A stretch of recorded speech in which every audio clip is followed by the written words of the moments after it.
Okay, Ayin Beis, Volume 1, middle of Discourse 22, we're up to chapter 85, on page Kuf Samar Beis, 162. So it's right in the middle of a discussion, using the Siddur, the Mitler Rebbe Siddur, explaining Zecher Rav Tuvcho, Yabiu, from Atzeret, to understand the concept of mispar, number, that we're discussing here.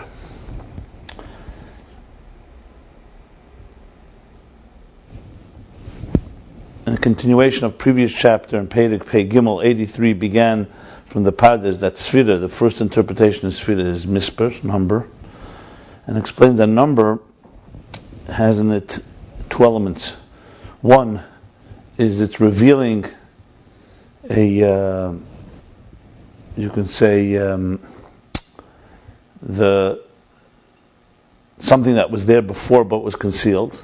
In this case, the 10 spheres of Atzilus reveal the number 10, meaning the 10 distinct entities that were there before in the 10 hidden spheres, all the way in the root, before the Tzimtzum.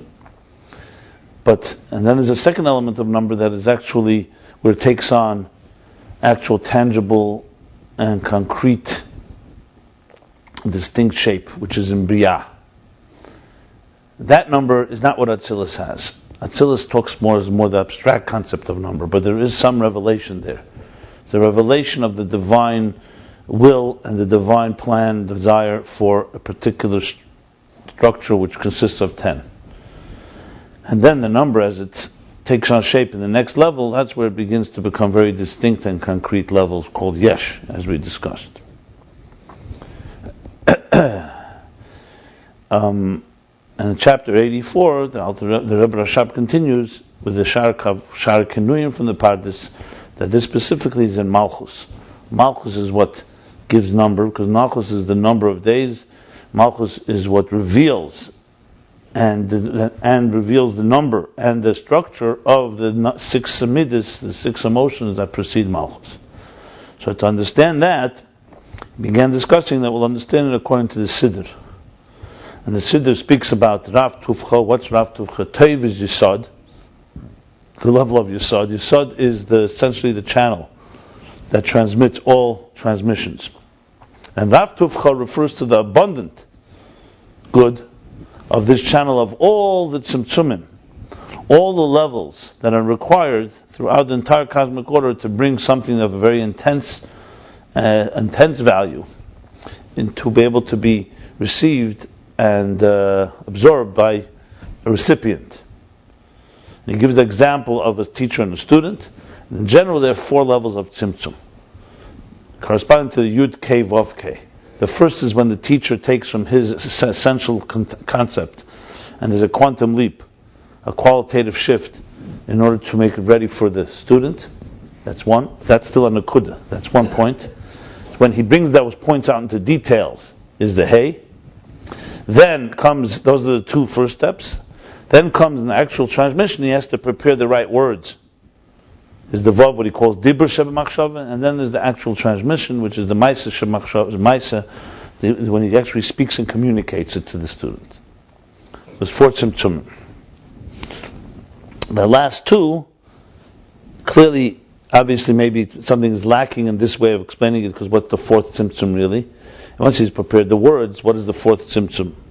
So maybe that's why he says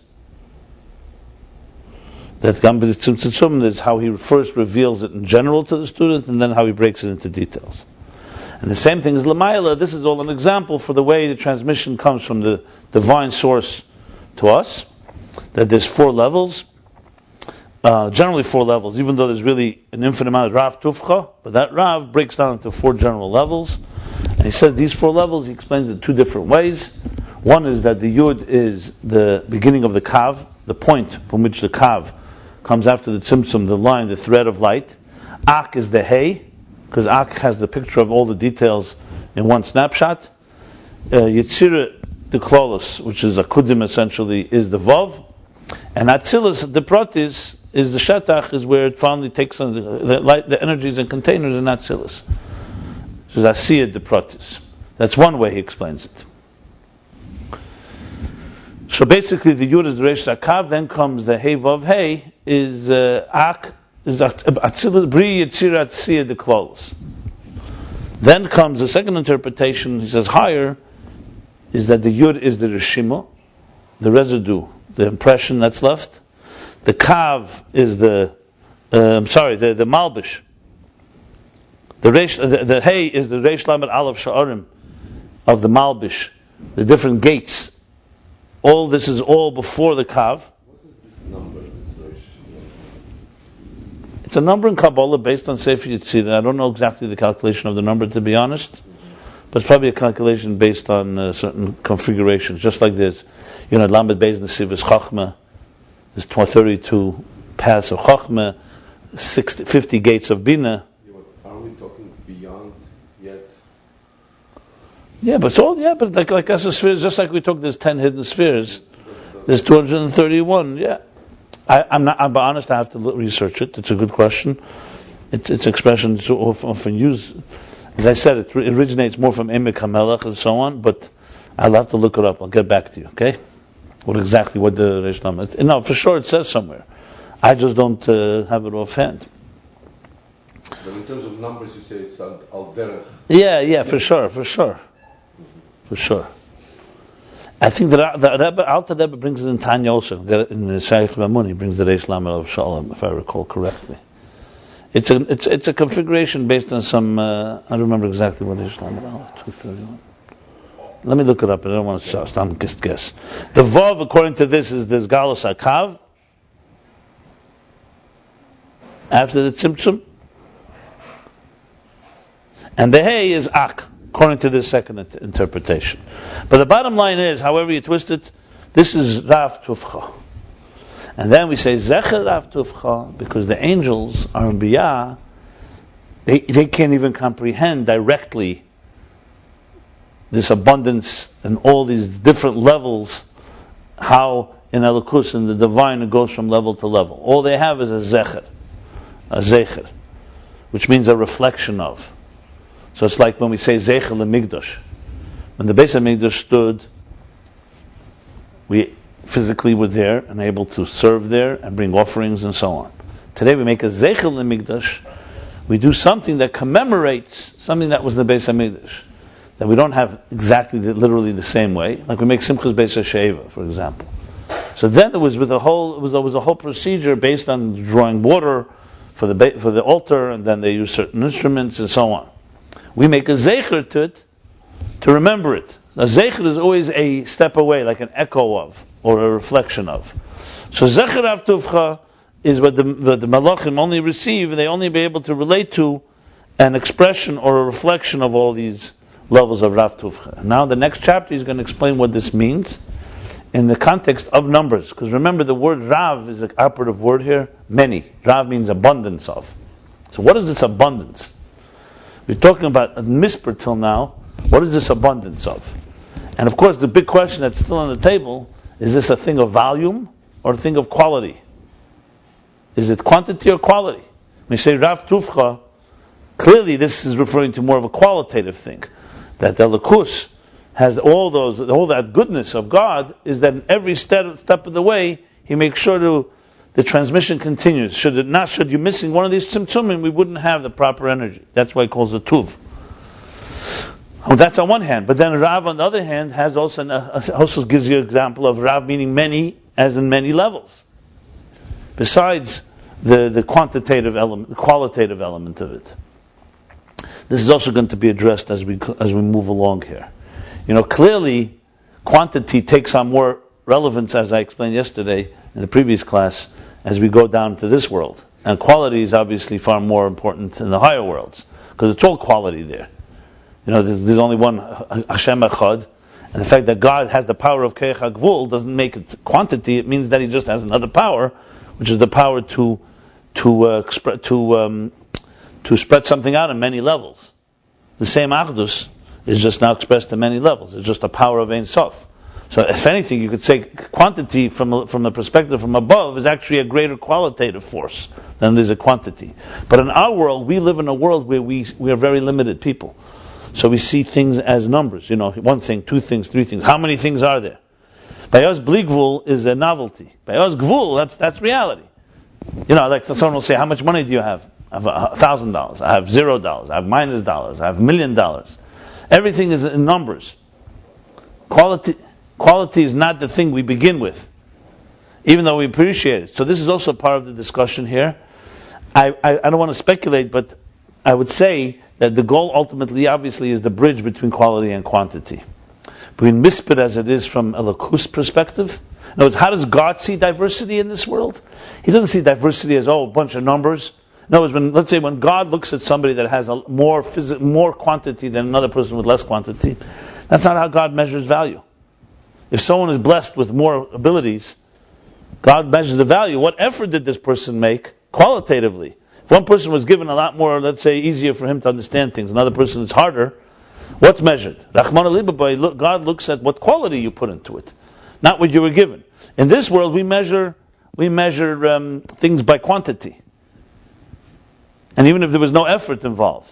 I remember when we were children, we used to play nuts. Pesach, you throw nuts. So I remember one kid used to always come with thousands of nuts. Everyone was jealous of him. So everyone thought he was winning, big time, And then I once saw, no.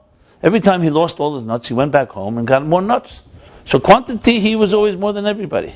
But he didn't do anything. He was just a spoiled kid. Had a lot of nuts, that's it. Had a lot of... So when we say a person desires more one of his own through effort than 9 parts that he receives through a gift, 9 of course is more. But in quality, 1 is more because of the appreciation, etc., etc. The point being here is that Atzilus is more of a qualitative type of number, but it's number. It's the revelation of it. In 10 hidden spheres, you don't even have anything to talk about. It's God's power, God's potential. In Biyah, you're already talking a number that's taking on, like he said, Gvola Gvul Mamish. And Atzilus, you have number that's revealing the power of the number that was there concealed beforehand. I'm just summing up in words what he's been saying till now. But now he's explaining it all based on the Siddur with the Rav Tuvcho, and continues. Next chapter, the next 2 chapters is still the Siddur with elaboration. I looked up, by the way, what he says there, and it didn't really help, because he doesn't. The 4 tzimtzumim there are more or less the first 4 here. He doesn't bring the second option, the last 2. So that's an addition from the Rebbe Rashab and Siddur from the Mittel Rebbe. The 4 tzimtzumim are basically 2 in machshava, then dibur sheb machshava and ma'aseh. That's what he calls it, basically. So let's continue, page 162. Zecher Rav Tuvcho lashon zikaron levad. This is literally word for word from the Siddur now. And what it says, Zecher Rav Tuvcho lashon zikaron levad, that it's only to remember. So we just mentioned in the last chapter, what is Zecher? That because they're in Biyah, Malach and Biyah are unable to comprehend this directly, this abundance of good, all these, what he calls Ribu Yuseidis, all these levels, the Rav Tuvcho, that diminishes and transmits the energy, only ha'ara. So now he's going to explain why is it called Zecher. It's emphasized now in the word Zecher. So there's a meditation on the word Zecher, the Rav Tuvcho. He's going to give an example. This example is straight from the Alter Rebbe, as I said in Siddur. And the example tells you why he's bringing the Siddur so much here. Because at the end of the day, so far we haven't talked about number that much. We've just talked that there's an abundance of tzimtzumim. But now the example the Alter Rebbe brings is an example from numbers. But what is the question with you? Why are we saying Zecher? Why is it just Zecher? Yeah. Why not just say Rav Tuvcho Yabiyu? We cannot grasp. I mean, what's missing when you say?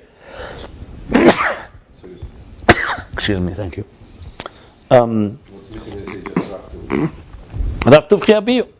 Your abundance of goodness, you communicate, you transmit, whatever. Remember, every word is precise, and every word is a... so Zecher Rav Tuvcho, yeah. So to understand that... Now think about it. I mean, Zecher Rav Tuvcho is clearly a... so to understand that, al derech mashal. So we'll go through this mashal very meticulously here. So example, Adam should say for mispar atzum. like a person who counts a tremendous number. Mispar atzmi is a very large number, a gigantic number. K'moi yud revovah. Yud revovah is 10 thousands. 100,000 basically. Al derech moshel. As an example. Shematzkel mispar echad. He begins counting one. Remember, a person's counting his 100,000 items. And he's counting them. He begins by counting one. Acha magil lemeya, till he reaches 100. Or mameya le'elef, and from 100 he reaches 1,000. Ad yud revovah, until he reaches 10 times 10,000. That's the process. It takes time, and it's an arduous process of counting. Well, the fisha sefer echad ad shenim tzudibi achadim besach yud revovah, and because he counted them one by one, until he found out that he found that all these ones added up, the sum total of them is the sach, is the total is yud revovah, 100,000. No, there's no Hebrew word for 100,000. You say everything's in multiples of tens. Yigdal me'ed be'enei hasefer mispar zeh. So because he counted it, and he appreciates, Yigdal Ma'ed, he greatly appreciates. It goes up, what's the word for it? Yigdal Ma'ed. The word increases, immensely increases, yeah. Be'ene HaSefer, in his perspective, mispar zeh, this number. It's not just a number. You see a number, 100,000, it's a statistic. If you actually counted it, you appreciate what we're talking about here. By us it's we'll soon see the difference, we'll soon see. However, this is specifically when he counts himself, the atzmi, for himself. But once he already knows the sum total,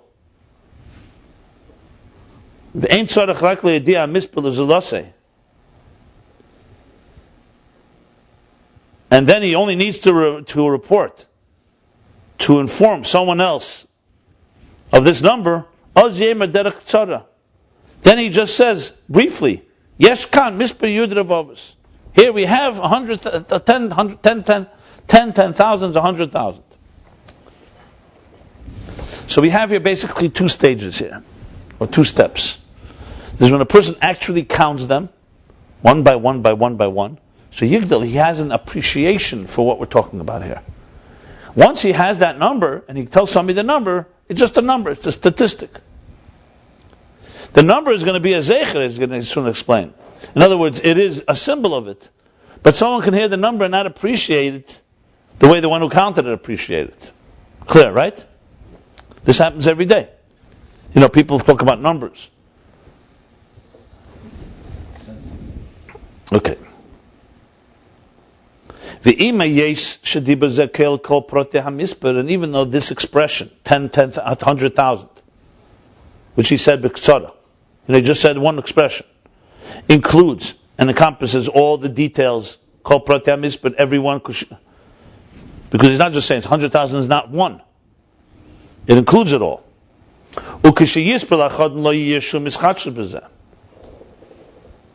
Not only that, not only includes it all, when you actually count it, you're not going to come up with a different number. It's still going to be 100,000. But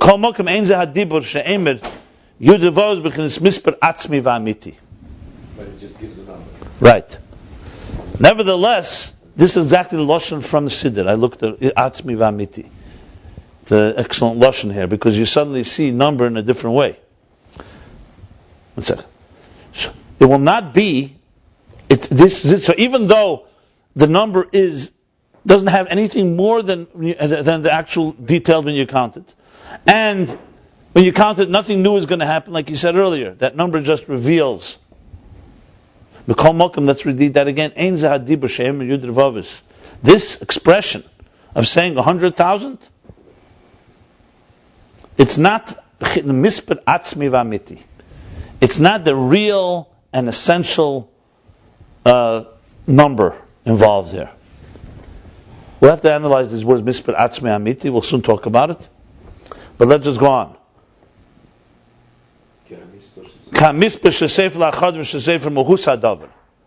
Like the number that when he counts individuals, units, where he counts the actual muhus hadavar. He's actually counting the thing itself.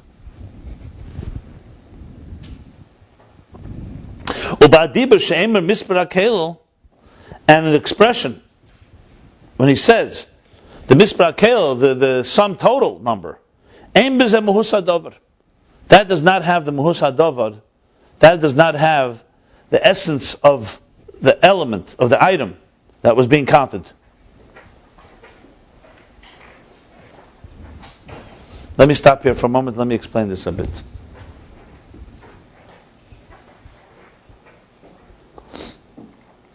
We talked many times about mahus hametzias, and I think we have here a very good example for mahus hametzias. Generally speaking, one of the simplest way to explain mahus hametzias is like this.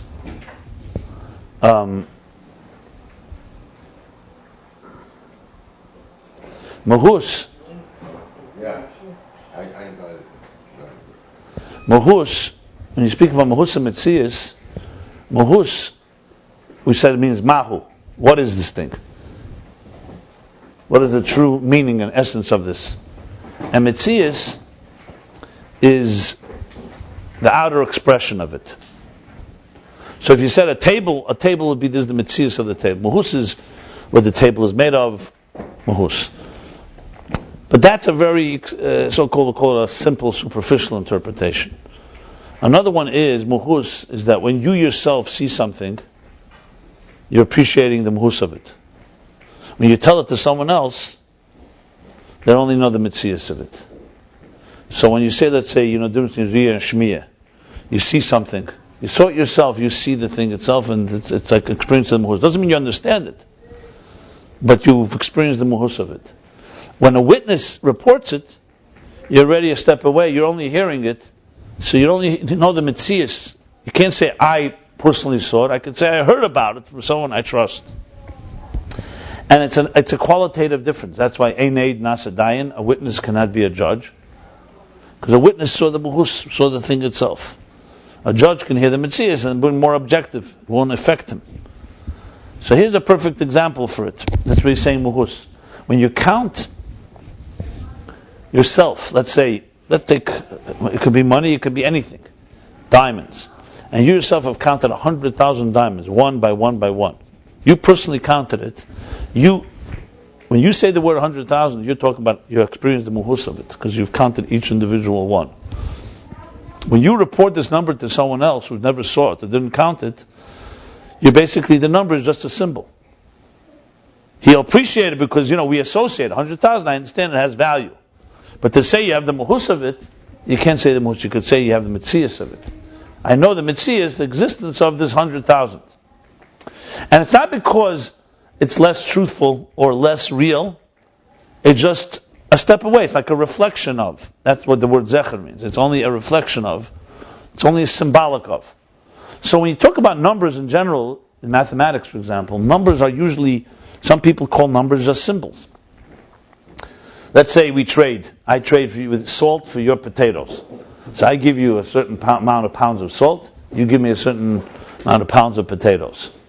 We weigh it, we measure it, we count it, whatever. How trade used to be. What was that? The number is just a symbol. So, I'm giving you a bag, I trust you, so here's the number. Today, for example, we don't even trade actual commodities, we trade symbols of commodities. What is money? Money was once measured by gold. Today it's not even that. So it's basically, money has become a mutual trusting measure that you can actually digitally, in just numbers in your account, you could say I'm taking out $1,000 from my account, putting it into another account. And we're trusting banks or whoever's doing the transaction that it's really happening. But at the end of the day, you're not even transferring anything of any value. You're transferring a symbol of value. If someone starts tracing and trying to figure out where this value is, not that simple. Today, sometimes value is based completely on thin air, on perceived value. But someone who has money has a line of credit, so you give him credit even though he doesn't have it. You trust him that he'll have it. So you're like really basing it on a hope. And today we know that is how many levels away is it from actual value. And the question really is, what is value even? What is value today? The numbers have become the value. So that's just as an aside. I just want to show you how we use numbers. So numbers, real value is when you actually have the thing of value in your possession and you count it one by one by one. Then you appreciate the muhuz. That's what he's saying here. Whereas when you just have the number, even though the number is exactly a symbol of nothing more than that, but it's only it's a step away, and it's only symbolic at the end of the day. But in terms of what we spoke before, numbers, Zecher versus Shem Bria. I don't know. You know what? I don't even want to go there. There's 2 pages to read here in the Mashal before we get back to that. I would hold that till we finish this, because I don't want to jump, because this is a detailed Mashal in this Mashal, as I said, this example is from the Alter Rebbe, brought in the Siddur and Dach from the Mittler Rebbe, and it's all coming to explain Zecher Rav Tuvcho in Ashrei. But let's first, he said he hasn't even, we're just entering the Mashal right now. It gets more complicated. Okay, so what we have here is 2 states of what numbers are. The one who counts it himself, one by one, has the muhus, and the number itself is just the mitzias of it. Ayin Beis muhus hadover. Okay. It's an example. At the end of the day, it's an example. It's a very simple example.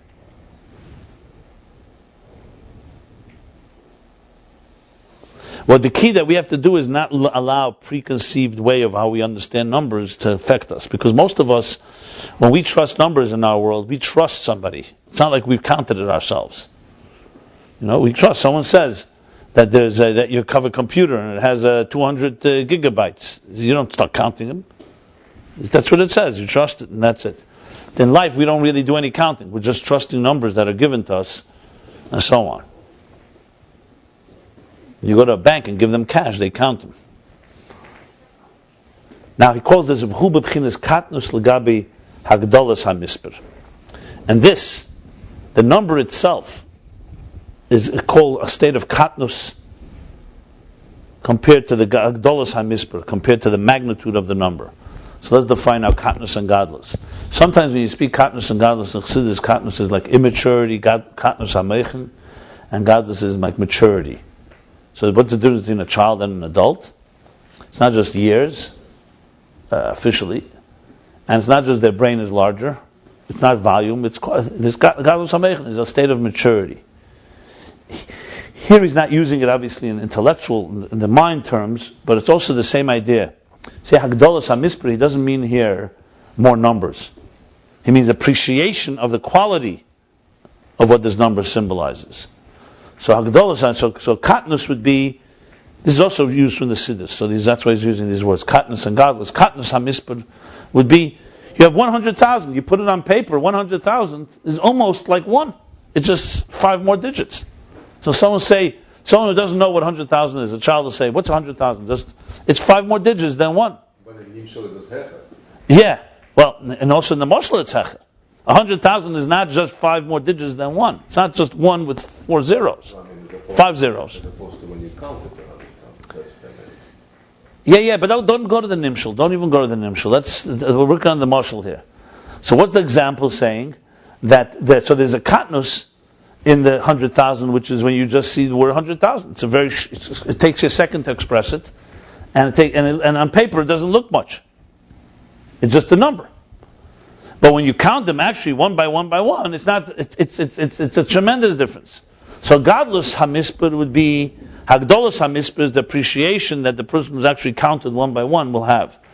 And katnus, the state of katnus is when it's summarized basically in one number called 100,000. That's basically what he's saying here. I'm being very precise because every word you'll soon see it's very relevant because he's going to analyze katnus and gadlus and so on.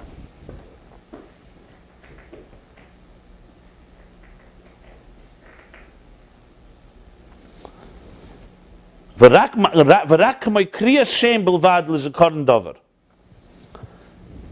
means katnus? It's only like calling something by name to remind us of it. Like I mentioned about Zecher Rav Tuvcho or other things. We have like let's say you something happens in your life and you in your mind you say you make yourself a mind signpost. You say, oh, I'll remember this by giving some type of symbol to it. It's a symbol. Here too, the number is rak kriya shem belvad lezikaron davar. So when you say the 100,000, and the other person who's actually counted it, all it is just calling something by name in order to remember it. Like when a person makes a sign to remember something very big that happened in their life. So it's just a sign. It's like, for example, you go to certain places in the world where something historical happened, and there'll be a sign there that will say, here, 1,000 years ago, 500 years ago, this. Even at Tzion, we call Tzion in the Beis HaChaim. But the point being is that it's not the thing itself, and you don't appreciate the thing itself, because if you go, let's say, a place with the Rabbi, I wouldn't use a good example, because Kedusha Lezazim Kema, and so on. But even Rabbi, I mean, the Kesel Maravi was an outer wall. For us, it symbolizes the whole Beis HaMikdash, but it's hardly what the Beis HaMikdash was like. Or other places where we go, in Eretz Yisrael, or other places where you go, something happened. You go there, you start imagining, once there was a big battle here, once there was a big event here, and right now all you have is a sign. It's hard to imagine what happened when someone actually experienced it. Can you compare the two? No. That's what he's using here, the example. So it's a zecher, it's remembering. Remember, all this is emotional for elikus, so the emotional itself may sound like it's almost like simplistic.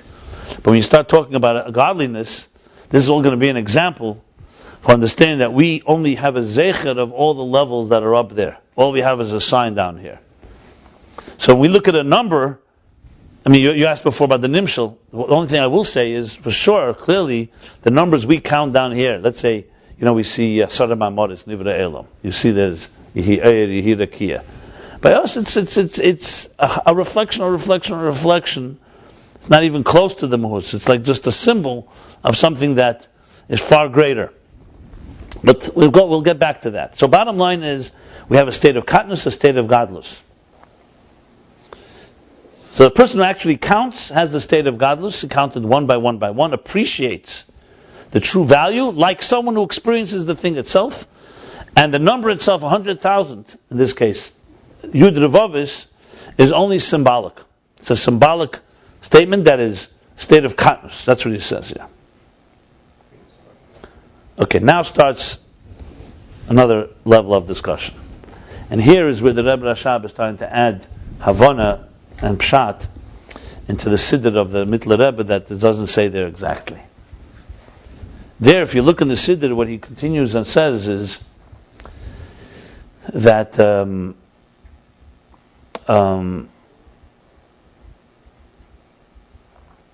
I'll just tell you what he says there so we can help understand what he continues. He goes on and says, now there's another step. When you tell this number to somebody else. Okay? Right now we have within yourself, well actually he said that already, but to break it down further, it goes like this. Let's say you're the one that actually did the counting one by one. Then you wrote down at the bottom on a piece of paper, I just counted 100,000. Okay. So you have the actual counting, appreciates it, the number sums it up.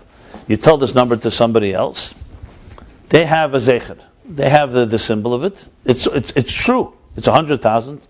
But to appreciate the quality of it, you can't say they appreciate it quite that way. That's katnus. So the Siddur, he continues and says that there's katnus hagadlus and there's gadlus hakatnus, which means like this. And then here he explains it in depth. He says like this: when you counted all the individuals, that was for you. That was appreciation of gadlus. Then you were mitzamtzimit. You made hagdolus akatnus hagadlus by saying 100,000.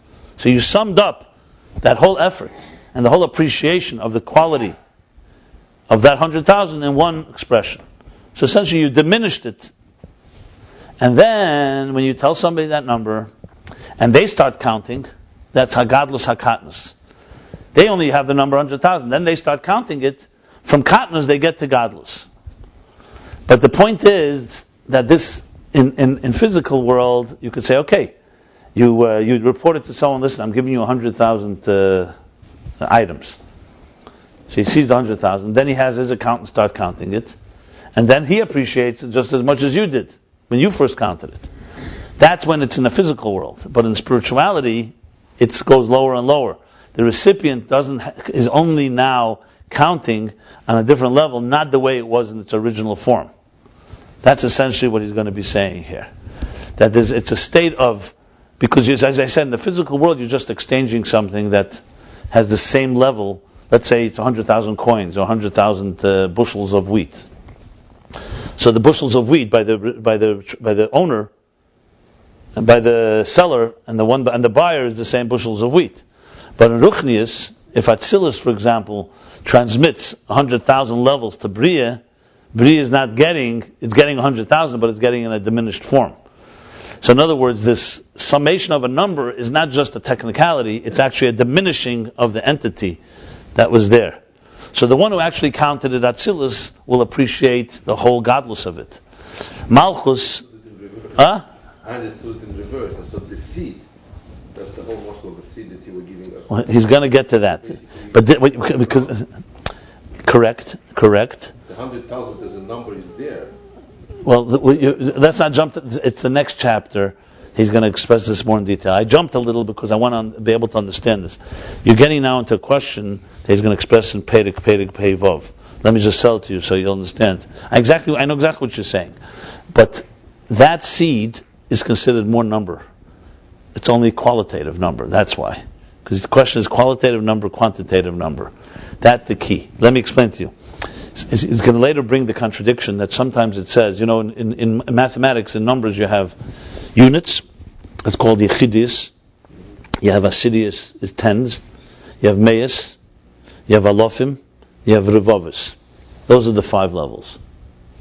In Hebrew, we count that. We don't count millions. We don't count. Everything is in those levels. Ones, tens, hundreds, thousands, and 10,000s. So there's a question. Sometimes it says that the higher you go, the larger the number. That revovah, 10,000 is in Kesed, and Malchus is Yechidus, and Midas is Asidus. Then sometimes it says the opposite. That Kesed is Yechidus, and Malchus is Revovah. So there's really 2 answers giving Chassidus for it, which here he reconciles the 2. One is, they talk about Eris and Kalim. If you took energies, the higher you go, there's more energy, the lower you go, there's less. You took kalim, the higher you go, there's less kalim, and the lower you go, there's more. But then there's a second point to this. You're not talking about the same number. In Eir, the higher you go, it's not that there's more Eir. There's more power. There's more quality. So when you're saying 10,000 in Kesser, you're not saying 10,000 like you say 10,000 in Malchus the other way. 10,000 means 10,000 in value. So that's weird. That's the answer to your question. So that's why you have to see the distinction you have to determine is whether you're talking about the quality of number or value. Here in the Moshel, he hasn't gone there yet. That's why he's only done one step. So far, for all practical purposes, it's a quantity discussion. But as we'll see, it's more than just quantity, because the person who actually counted the individual has appreciation of the quality of what 100,000 means. The one who sees 10,000, the number 10,000, is just symbolic. I'm just going to say now that when it goes to the next level, that 100,000, when he counts it, is going to also have, but it's going to be already a far lower level because he's counting something that's already been passed on and diminished. As I said, it's not like bushels of wheat. Here we're talking about actually the energies get diminished. So the counting on the lower level is going to be a large number, but it's a large number of more quantity than it is quality. You understand what I just said? Let me explain it this way. Maybe here would be a good example. I'm going to give you an example.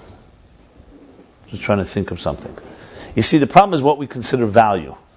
I'll give 2 examples. I'm going to consider one the superficial value of Elam Hazeh, and then we'll talk about real value. You'll see in a second what I mean. Let's say someone comes and gives you a gift, or sells you 100,000 something or other. Talking about $100,000. Okay, let's just say that. Now we value money because money represents everything it represents. You can buy things with it. People value it. The person who actually earned the money, or the one that counted it first, has a real appreciation of it. Let's go even further. Not only has appreciation, his $100,000 is backed up by his gold or something that everybody considers valuable in the bank. So he gave you a check. Now what's a check? It's a piece of paper. Someone else gave you the same check, it would be worthless. It could even bounce. He gave you a check. The check says 100,000 on it. You go, you cash it. Okay? And then you count 100,000. So there, that example doesn't work. Why? Because it's the same value. But it's not really. You're only trusting value. You don't have the gold. You're trusting that source, and everybody is trusting it in all the exchanges that go on every day, millions of exchanges. You're trusting it. The one who actually has it, who has the original thing of value that everyone values, is only one person. He has got the gold. We're just trusting it, so it's like a symbolism of value. So when that person starts counting 100,000, yes, he's counting $100,000, but he's not counting 100,000 diamonds or 100,000 pieces of gold. I use that example because gold and diamonds, people would all consider objective value. Whatever reason. I'm not saying it's real, but it's a objective reason. Sand, they wouldn't count value because there's so much sand. It's all about rarity at the end of the day. About... what? Right. Okay, fine. Let's talk now about real value. Someone comes and gives you 100,000 chidushim in Torah. Just saying. Chidushim in Torah that we know are not just valuable in this world, but also valuable in the next world. You could take it with you. Money you can't take with you. So it's not just material value, spiritual value. Now, but it has he didn't give you one chidush, he gave you 100,000. I'm just giving as an example. Now, however, you're not on the same level of the teacher that gave it to you. What you got is a far more diminished level. So you still have the 100,000, but they're in much lesser intensity. So when you count them, so there's 4 stages here. There's the way the original teacher has all 4, has the 100,000. He went through every detail, he learned it all, and so on. Then he summed it up and said, here, I'm giving you a package of 100,000 chidushim. I'm just, in a book. You take the book, you study it. Now you have 100,000 chidushim, but they're in a far lower level. So you have here gadlus that went into katnus, and then katnus that went to a gadlus. But it's the gadlus of below. The 4th one is it's not like the same as the first one. Because here there's a qualitative shift. I'm just using some examples to help understand where we're going to go here. But the bottom line is, all this is meant to understand how, from Ein Sof, from the intensity and the quality of Elokus, God then chose to make Eser, 10, which is a number. That 10, from a point of view of godliness, is pure Elokus, pure divine. But then it gets diminished and enters into containers until it ultimately is going to become numbers as in real tangible ways. So what we have is a Zecher, which we can count. You can actually count 10. You're not just having the number, you can count 100,000, but you're going to be getting a very diminished state of it. So when we talk about number, you have to really determine what level we're at.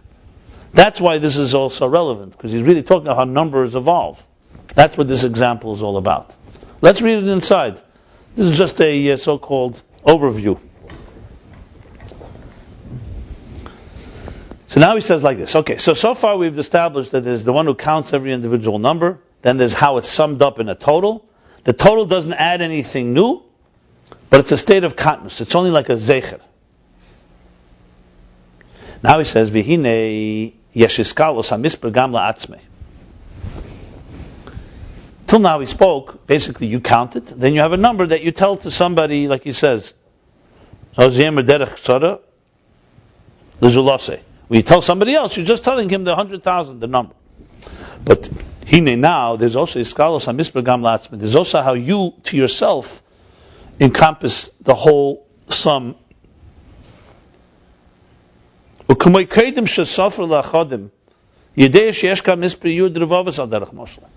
before the person counted it,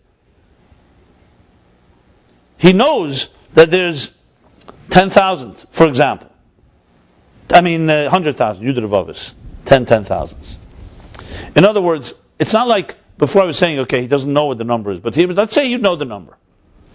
You're told the number. So before you count, you already have the klal, you have the galus. And then adrab, in a certain way, it's even greater. And when he counts it, the individuals is in a state of katnus compared to the klal.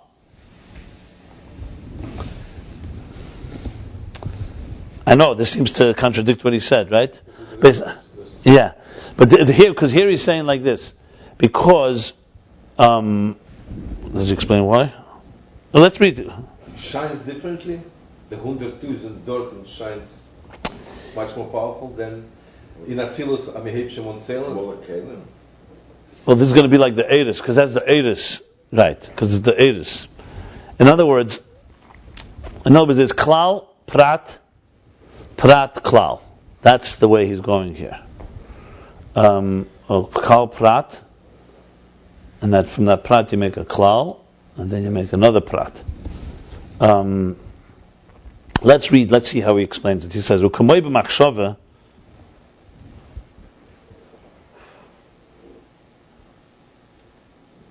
Ukamoi b'machshava, like thought, shekol dovar hu b'chinas gadlus. Or maybe it's ukamoi b'machshava seichel dovar.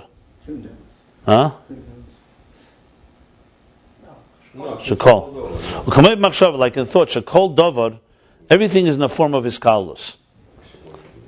Ukeshabola dibur nifrit hadover beribi pratim. And when it comes into speech, the idea breaks down into many details. Hari b'machshava dibur er b'yeser. In thought, there's an intensity of energy. The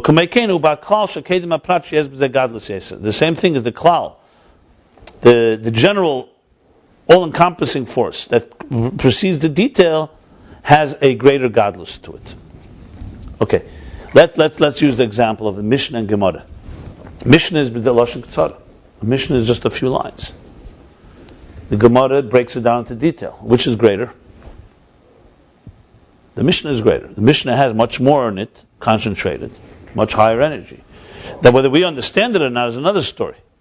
But that klal has within it a far, far more. When you say Anechi Hashem Elokecha, it says it's killed the whole Torah. We don't see it necessarily. So there are words and there are ideas that are klal, that kedem aprad, that have the intensity of everything. The problem that makes it difficult here is the moshel. How does it fit in the moshel when he counted? What klal does he have? That's why I kept saying that you have to keep thinking it's not just pure gashmis here. Exactly. If you're talking about counting money, so the klal of knowing that you have $100,000 on the table and you haven't counted it yet is not less or more. You could say it's probably less, actually. And when you count it, you really have, but when you talk about something that is has qualitative value, it's more. The klal. Yeah. But remember, there's still a great value in counting the details compared to someone who you tell the number to afterwards. That's what he's going to say here. That's the 4, yeah. Yeah, that's what looks like is the 4. I mean, go ahead. There's a difference when a person, for instance, you put your money into a pushka. You don't know how much money there is in it. When you count it, you're exciting for every more that you count. When you come to the final, you're surprised you had so much money in there. So that's a gewaltige koich. It's a gewaltige eindruk. Okay, because of the details. Because you didn't know what you had before, and each one adds. So in that way, the klal is a katnus. The prat, as you did. Okay, that's a good way to put it. Okay. That's good. But what happens if you know there is so much and you start counting at the opposite? Yeah. The klal is the gadlus, and the klal. It's a very good point. Excellent point. Yeah. Well said. But let me say. Okay, so, but you just said. I just want to repeat. It's a good way to look at it. That if you know beforehand the number, if you don't know beforehand the number, and then you count it, the real appreciation is in the counting of the details, the prat. But when you know beforehand what the number is and you're counting, it's really just revealing it, and it doesn't have quite the same gadlus. Yeah, good. I mean, you see, it's abstract how he's talking here. That's why I'm reading it very slowly. Okay. So machshava and dibur is a good example because machshava is definitely more intense qualitatively than dibur. So you see, gadlus is more in a klal than it is in a prat in this context.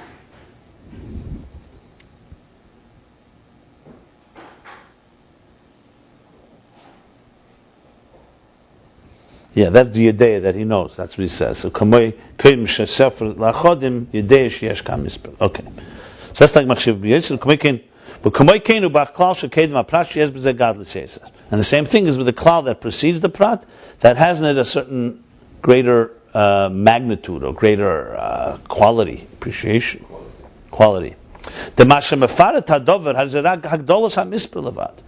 Because then when he counts it, when he breaks it down in details, like in dibur, all he's doing is gadlus hamispar levad.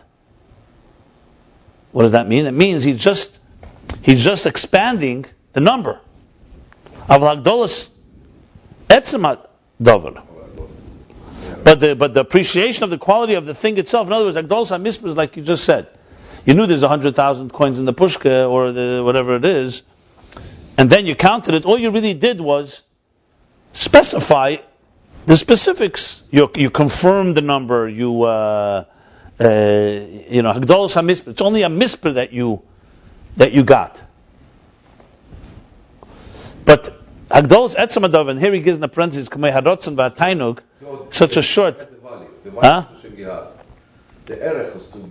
Yeah, the value you had. Aval gadlus atzmi dover, but the appreciation or the greatness of the thing itself. Kamei harotzen v'atainug. How would you explain this parentheses?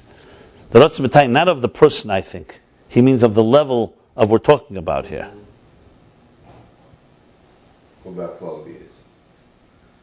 the rotzen v'atainug of the human being. Huh? I think it would not be that. I don't think it means that. What else could it be? You're talking about a person. No, it means that when you're talking about, let's say, if someone tells you, let's say they have pleasure from something,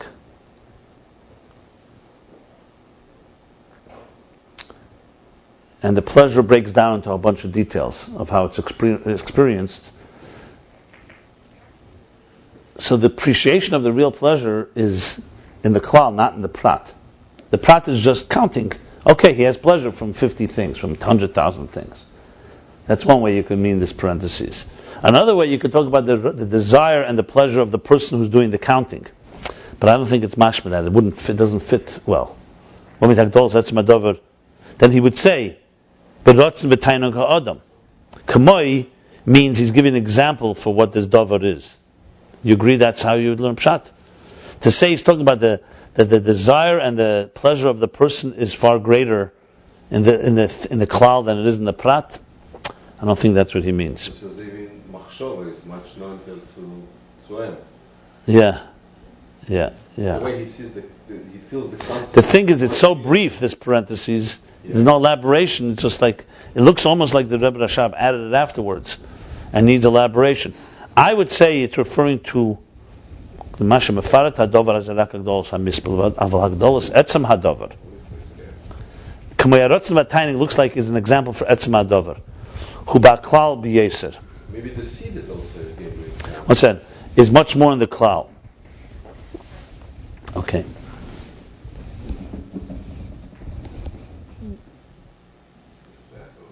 You could interpret it both ways. You could say gadlus atzmi dover, the word ratzon taina goes on hagdolus, or you could say ratzon taina goes on etzem hadover.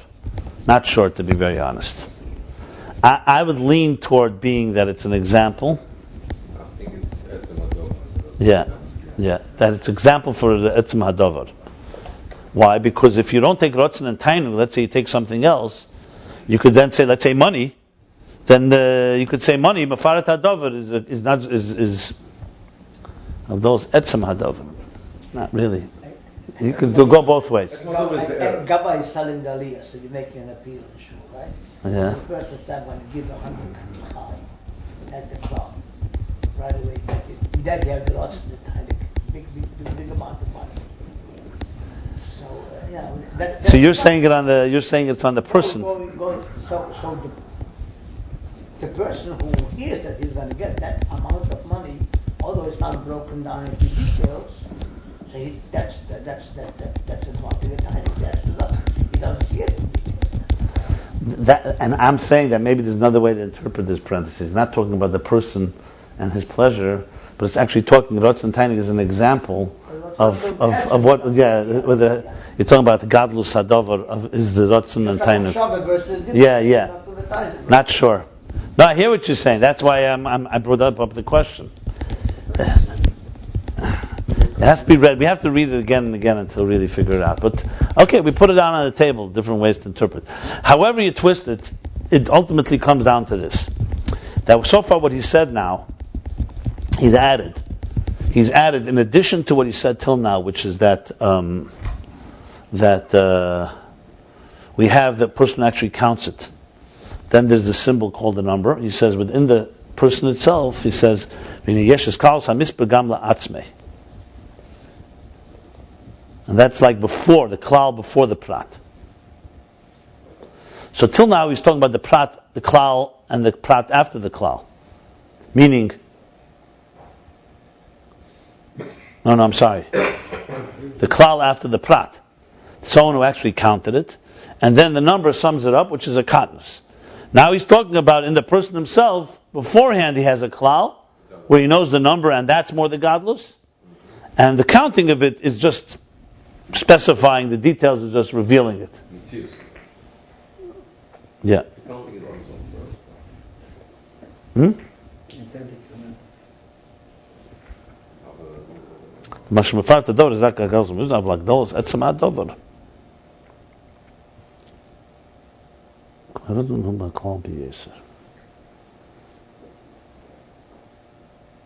I lean very strong that Ratzon v'Tainug here means not the pleasure of the person. Actually, the truth is no. You could really interpret it both ways. Because the gadlus atzmi dover, which means the appreciation of the atzmi dover, like the rotzen and the desire and the pleasure of a person in it, is more in the klal. Or you can attach, as I said, gadlus atzmi dover. But the appreciation of the greatness of a thing, like rotzen and tainug. If you want to appreciate rotzen v'tainug well, you have to go to the klal, not the prat. Like machshava b'gabedibur. You could interpret really both ways. Hard to see that there's not rotzen and tainug in the prat. That's what's on the lower level. That's why, because the lower level, all you're doing is a revelation of it. It's not really. Yeah. Okay. One second. Now goes back. This is all how it is with yourself. In other words, the person who counting. So if he knows the number beforehand, the klal is greater, and then the prat comes the prat when he counts.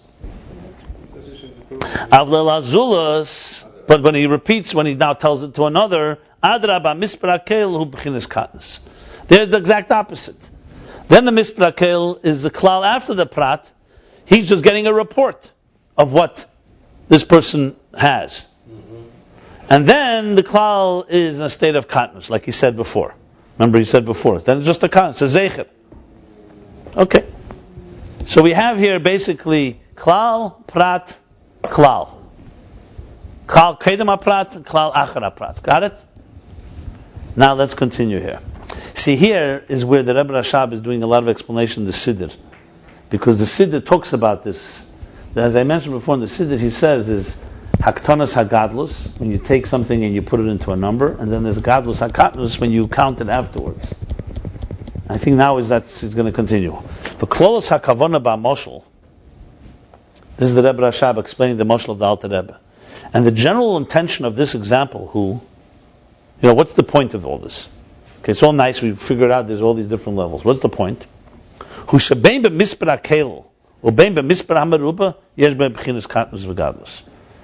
both in the mispar kel, when you say the number, the total, 100,000, and also in the mispar meruba, when you basically, when you break it down, they both have katnus and gadlus. So there's basically shtayim shehein arba here, right? They both have katnus and gadlus. The b'mispar kelel hu haklal shekedim la'prat. The b'mispar, the general number, that is the klal kedim la'prat, hu b'chinas gadlus hu atzmi yeser ma'prat. Like you said, la'atzmi. Then it's greater because it's atzmi yesod. It's much more essential. Like I said, the Mishnah legabe, the Gemara, the Machshava legabe, Dibur. So there, the atzmi, the klal is kein leprat. It's much greater atzmi. Gam kameshu hula atzmi. Also the way it is to himself. Yesh bei tainug yesod. Here you see it's mashma the other way because yesh bei tainug yesod. He does say tainug here. So from this line here, it looks like that Ratzon Tainug is referring to the person. So he has greater pleasure in it. V'aklal she'achar prat, and the klal that comes after the prat, which means after you counted, you've given a sum total, hu b'chinas katnus b'beizin yonim elu, is in a diminished state in these two things. Which two things? Which two things?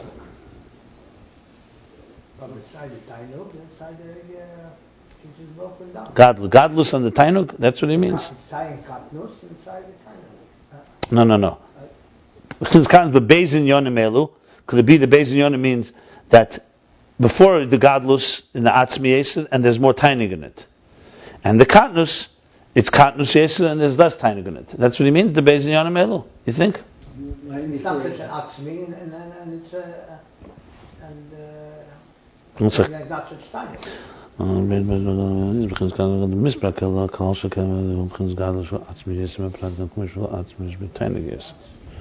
it's not so atzmi, and it doesn't have as much pleasure, basically. Where's the word Ratzon from? I understand tiny, but it's Ratzon and tainug is similar. Basically, the desire. But you mentioned both. Because it's It's the same thing. It's the same thing in this context. Basically, that the person has more desire and pleasure in it. Beyond Ratzon, beyond. And what's the chulu mean? Chulu in every line, the Rebbe Rashab says chulu. That's his style. The Rebbe speaks about it. Look at every line, you'll find chulus. You want to understand every chulu? I don't. Beyond me. Let's understand just the aces. Look right afterwards. Hu b'klal b'yetzer chulu. Next line chulu. You have literally every 2-3 lines of chulu. Yud Shvat, Tov Shalom Zayin, the Rebbe spoke about that.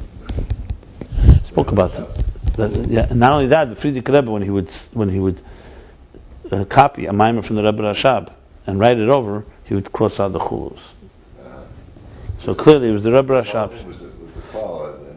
The Mittler Rebbe, the Rebbe said has the expression Vidal, Vidal Lemavin, Bina. Mittler Rebbe is Bina. Vidal is everywhere. And the Rebbe Rashab is chulu. Tremendous amount of chulus. On every page you'll find at least 20-30 chulus. Literally. You're just looking, you'll see. In other words, he's showing us that he's just giving us the call. That's all. He's not giving us all the call. You could say that, but why only Rebbe Rashab? Why the other Rabbeim didn't use chulu? They say it a different way. Okay, let's get to the numbers, guys. People that understand, Fine. In Tanya, there's the yukim. When you say vichulu, there's chulu. It's the whole levels. The chulu generally is more. You could say there's more in it. It's when you say vichulu means there's something. It's usually like we say v'gayma by a pasuk. Vichulu is like it's not a finished expression. Chulu is just in general an abstract that there's more to said. Okay. So what do we have here? This is that. So bottom line, the whole kavan of the mashal is to explain this katnus and gadlus in both of them. saying there's another million holograms. In other words, when you say 100,000, the number, the kel, and you break it down, each one has katnus and gadlus in it. Yeah. So now he explains so far the katnus and gadlus in the klal. That the klal before the prat, meaning someone who knows the number before he counts it, there it's gadlus in both elements. Is it more atzmi? Do we say Yeah, he said, but yeshu atzmi yesed ma prat. And in the klal after the prat, when you tell somebody a total after you've counted it, there it's katnus in both these elements. So we see gadlus and katnus in mispar kel. Now what about mispar merubah? Okay, in mispar kel we see both katnus and gadlus, right? Depending whether it's to yourself, the klal before the prat, and then there's the klal after the prat. Now, what about mispar merubah when you count it out in detail? He's also there's gadlus and katnus. Well, but mispar merubah yeshbe gadlus, and the detailed number when you break it down, yeshbe gadlus masha sefer muhus hadavar, like he said earlier, because he's counting the actual things. The katnus rak gadlus mispar levad, and there's a katnus that he's just increasing the number, meaning he's just revealing the great number here. So now, Maybe mitzamtzem, the value. It says gadlus. No, one second. But here's the difference. It depends who you're talking to. Depends who you're talking about. The legaba atzmi akol ubchin is gadlus. Compared to yourself, when you're counting it yourself, muhus, everything is gadlus. Say the klal, say the prat. Right? I don't see it. I didn't understand it. He says this. Legaba atzmi akol ubchin is gadlus. The mispar kelal akal shakedim la prat. Because the mispar kelal is the first klal that he knows the number that precedes the prat. That's the atzmi. That's like the Mishnah compared to Gemara. Machshava compared to Dibur. Because it's higher in quality to the details. Right. 1 second. Here we go. Mispar hamerubah. And the mispar rubah, when he counts it, he's counting the actual thing. Remember, compared to the number that comes afterwards to the next part, to the zulus, it's still muhus hadover. It's katnus legabe the fierech. Well, legabe hazulus hakol b'bchinas katnus. And compared to the other, everything is in a state of katnus. 1 second. The mispar kelu rak b'dibur ve'ene atzmi. Because when he gives the total, he's just saying to him a word like a zecher. Here's 100,000, and he doesn't have the etzim. It's just a symbol. And this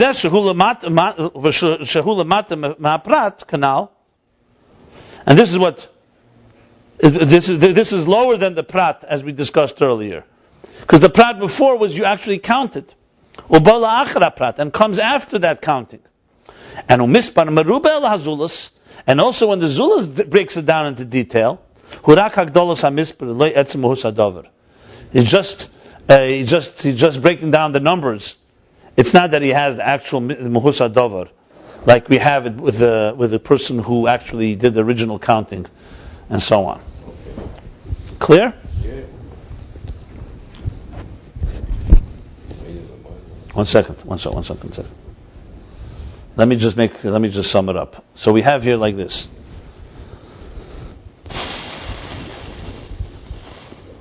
So we really have 4 levels here. When you say the number 100,000, it means nothing. It depends where you're talking. If it's a number that's like the headline, that first I know there's 100,000 here, and then I actually counted the person who's the owner or something like that who has it in possession. Right, atzmi, that's called atzmi. So the klal is definitely the highest level. But the prat is also not just a symbolic thing. It's a breakdown of the actual thing. He's actually counting, and he has the muhus hadover. Now, when he tells this number to somebody else, like I said, let's say he gives him a check, or whatever different examples. He says, "Has 100,000 of something over there." This person has the klal. This klal is already after the prat, so it's a form of katnus. It's only a number. It's a number. It's not like the first number. And then when he counts it, when he starts counting, all he's doing is breaking down the 100,000 that he was told. It doesn't have the muhus hadover. Because again, we're not talking about a trans. It's higher than the check. Below. Yeah, it's higher than the prat achra klal by the zulas. Yeah, is lower. Yeah, it's the prat is higher or lower. It doesn't say. Why does it say it's higher? Maybe because he appreciates more details. But it's only hagdolos. But bottom line, he says they're both katnus. So I don't know. Bottom line, you're right. He doesn't say whether it's a good question you're asking. By the atzmi, for sure the klal is higher than the prat. It's more atzmi. You could say both ways, by the way. So what's the advantage in the atzmi when he does the actual counting? There is an advantage. Like you said, he doesn't appreciate it if you know the number already, you don't appreciate it. The appreciation is not the same. But the breaking of the details is still something there. It's not just, he's saying. Yeah.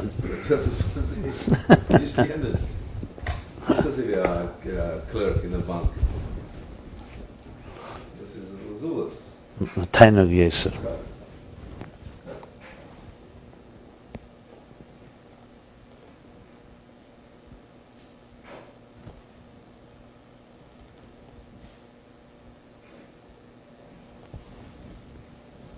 Okay.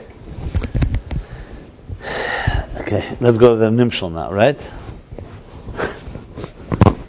Any questions? Okay, the nimshal will probably run into plenty of. Very good.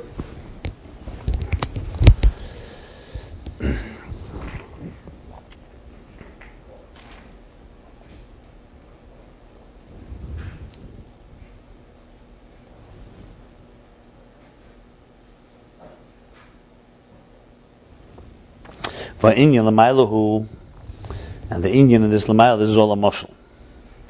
The b'chinas hamispar, that's the Sefirah ha'ikru b'chinas akelim. Because now the primary number of the 10 spheres is primarily in the state of kelim, containers.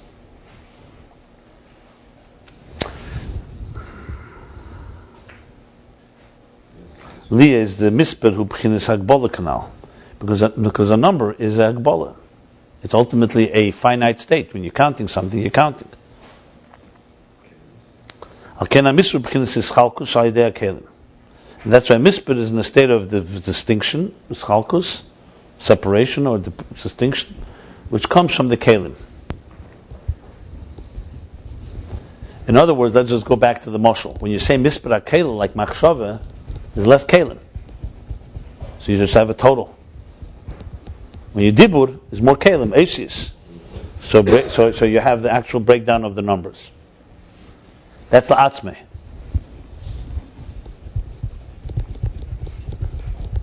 The question of how it's luzulase is another story. Because luzulase is really the opposite way around. The klal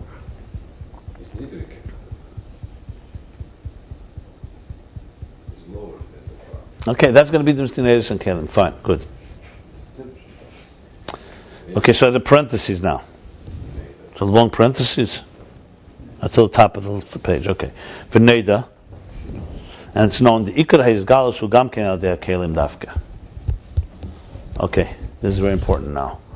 Remember when he spoke earlier about mispar, he said mispar is reveals something which was there before.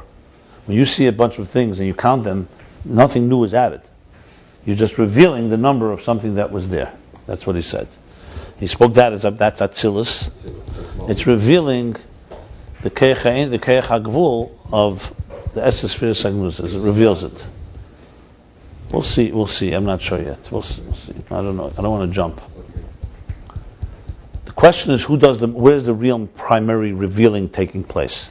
So he's saying now in the parentheses that the real revealing is in the kelim, and that's why they're the real number. So number, when you break down number, kelim are more number oriented, like he says. Not just the ikra is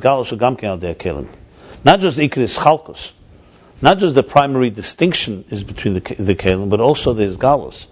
Revelation comes through the kelim. That means which means that it's also because of the hagbola of the kelim. Because of the definition and the defined nature of the containers, they confine the energy. And by confining it, that's how it gets revealed. Let me just explain Eid and Keli here, because it'll be helpful, I believe. Remember, we're talking all in ruchnis. So the question, obviously, everyone asks is, in Gashmish, we know what a Keli is. You take wine, is Eid, like a moshel for Eid, and a kos is a Keli. An idea is Eid, and the words you use is the Keli. You have all kinds of examples in Elam Haza. A bottle is a Keli, and the water inside is the so-called the Eid. But how does it work in Atzilus or in Ruchnis? Everything's Ruchnis there. So what do you mean? A Keli is also Eid. Keli is also Ham Shach, so to speak. It's not like, today we have a physical Keli. But the truth is, even in Gashmias, a container is also made out of the same elements that which we put in there. So right. So water and a bottle are both physical. Yeah, they're both physical. The difference is their function, and therefore also what their elements are. So in Ruchni is the same as in Ruchnis. A Keli compared to Eid is simply Eid, what you would say is the like the mohus of a thing. The Keli is the mitzias of the thing. In Nasa Kelim. Yes, that's another. Yeah, he discussed that at length earlier. Yeah. No, Savas means from the thickness. Yeah. Right. That's a. Yeah, but the distinction between them is that air generally, its function, as he spoke a lot earlier, is to reveal its source, and the keli is to receive, recipient. So I once heard the name of Nachum Goldschmidt, heard from the Rebbe's brother, Label Schneerson, that whenever you speak air, you're speaking atzmi, and keli is luzulas. Very similar to the words here.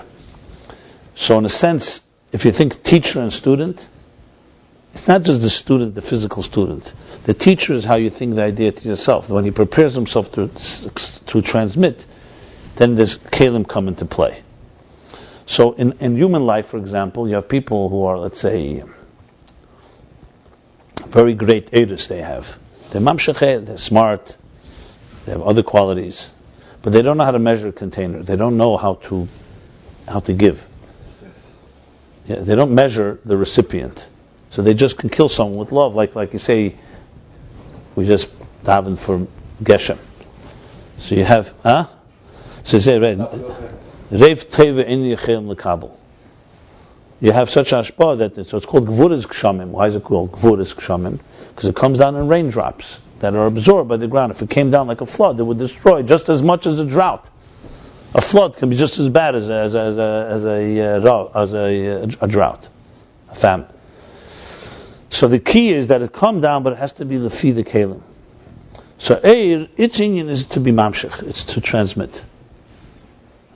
And a keli is that it should be channeled and be received properly, absorbed properly. Yeah, so tikkun is eris and kelim. Yeah. Exactly. So he's saying that kelim have two elements to them. There's the hagbola of kelim, that it slows the flow down. So the eris don't just... And two, and by doing that, it reveals. Or vice versa, by revealing it. I mean, either way, the point all being is that this is where number comes into play. So yes, you could say a person who's a pure quality person, say, what do I care what numbers? How much? Not. Then there's no recipient. Then you're not counting recipient. If you want to just flow, there's beyond the Ma'alim Izman and Malkim. But if you wanted to manifest in a way that works in this world, a structure, no, that's what numbers are. A number, it doesn't create anything new, but it defines, it measures the flow. So okay, like we're going to learn for an hour. So there's you can say, why not learn all day? Because Rev Teva, you're not going to have kelim for that. So it's not just about, I'm sure it's like, it says, nothing could exist. It's so intense. There's no kelim there. There's the power that God wants kelim. So that will later emerge. But if you're not mitzamtzim the eir, we're talking again, not mitzat kol yochel. From our perspective, you don't diminish in some way, conceal the energy, no way that containers can emerge. That's what he said earlier. If you remember, he said from Eitz Chaim that why, if a kav is going to come anyway after the tzimtzum, why not just diminish and just leave a kav? Because the intensity of the energy is so much that's not just enough. It's like the sea, an ocean. You have to completely empty the ocean and then leave room, and then you can flow in. You can't just say, I'm going to leave a little, because the intensity is just, it's a different quality. Basically, Eid represents that type of power. So if you want to look like, like for example, when you talk about Teira and mitzvahs, or Teira and Tshuva, Teira is Teira Eid. Teira tells you what the Eibishter wants. Mitzvah is the action that he wants. Tshuva is higher than Teira, but Teira has to reveal to us the power of Tshuva. Because Tshuva is working with Kalim. You're working with broken Kalim, fixing Kalim, whatever. A mitzvah creates Kalim. Teira is the air that Megalit. I'm not talking about the mitzvah of learning Teira. It's also a mitzvah. I'm talking about Teira as a Wegweiser. Hera b'chaim. It's like a flashlight. Like when you're driving, you need a light in dark roads. Teira is light. Light doesn't create anything new. It's just revealing what the source wants. It's revealing what's there. So number is where you're talking about number, in other words, is the symbol of the structure of existence, which Kalim allow us to appreciate. Okay, so that's what he says. The kol davar she'ena mugbal u'mitzuyit ena b'izgalus. That's where we go. Anything that's not mugbal and mitzuri, you don't have gvul, you don't have gili. Now, I'm not talking about from the perspective of above. From the perspective of above, God doesn't even need gili. But from a normal perspective and structure, this is a good klal. All davar she'eino mugbal and mitzuri, something that's not defined and shaped, is not revealed. U'kamoi tayu davar. Shemat b'nei Adam. This is Rashi, right in the beginning of Chumash. Yeah, tayu. Yeah. So what means tayu davar? Shemata b'nei Adam p'nei she'en b'zeh tziyur adayin. Mata means it's like wondrous, yeah, like confuses, confusion. Shemata b'nei Adam she'en b'zeh tziyur adayin. Because it doesn't yet have a shape and form, so it's completely. What is this? What is it?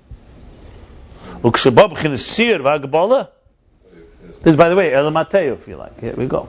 When it comes in a shape and a form, and in definition, is gadlus. It's in the form of revelation.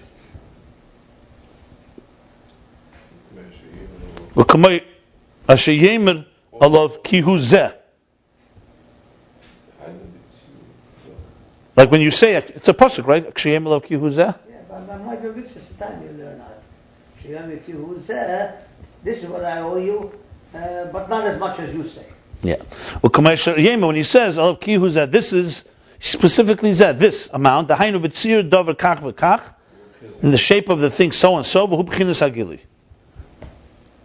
That's the state of gili. So he's basically establishing here that gili and tzir and hagbala are one. So before the parentheses, he said, mispar b'chinas ischalkus.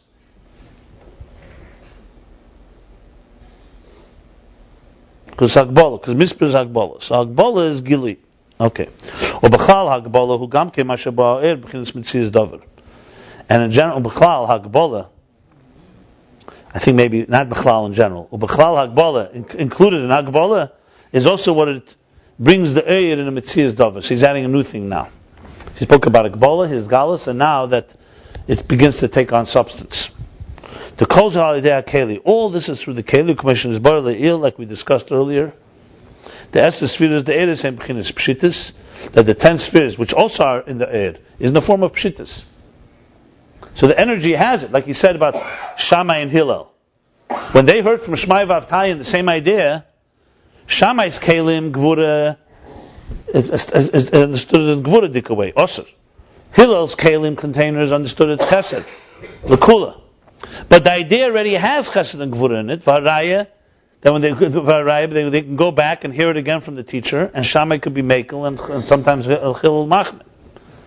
However, in the mind state, it's still in the form of, that's why it can go both ways. It's like a concept that is more abstract. And abstract, it's not yet defined in the sharpest possible way. Mitzias nicht, aber Sedo epis. Yeah, no Sedo. It's not like liquid in colored glasses. Right. There's The air has to be modified itself. And like he says earlier, it would never be able to enter the container of Chesed and Gvura if it didn't have something in it. However, it's right, but it's in an abstract from Pshitus. It's shapeless. This is what we discussed at length earlier. And through manifesting containers, it becomes a mitzias davar substance, kimuhusa kelim, like the muhus of kelim. Chulu, another chulu. V'zeu shekosav apardes. And now he's going back to the pardes. If you remember in the beginning of chapter 84, he says that's what the pardes says. Sham mispar hagbolos hadover hanimne. Look at the middle of page Kuf Samach. He says mispar.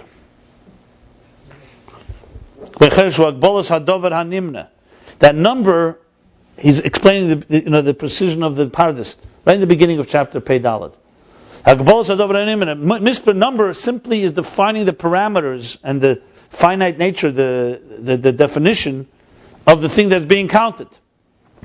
And because of this gvul, it's mizgala. So you see here, hagvul is megala.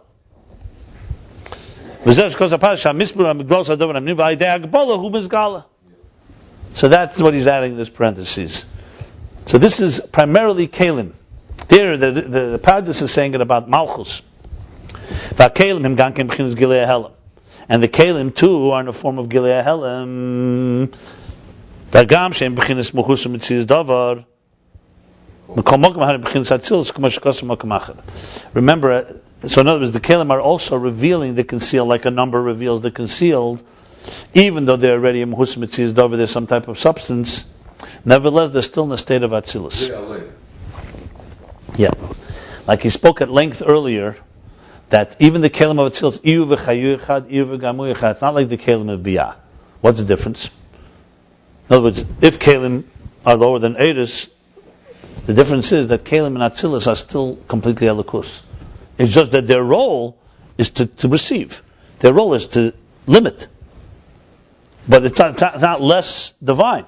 Their role is to be migala the keach hagvul Shebe eris and shebe ein seif. Yeah. In biyah, the biyah, the kelim now take already on substance where they have yesh. They have a sense, self-conscious. They're already conscious of themselves. In the worst case, it's us in this world. We also have kelim. Everything is a keli in this world. Let's say gold. We use gold for all kinds of things. Because here we've lost gold in Atzilus is a keli, but it knows what its role is. It's a Beis Hamikdash for Kedusha.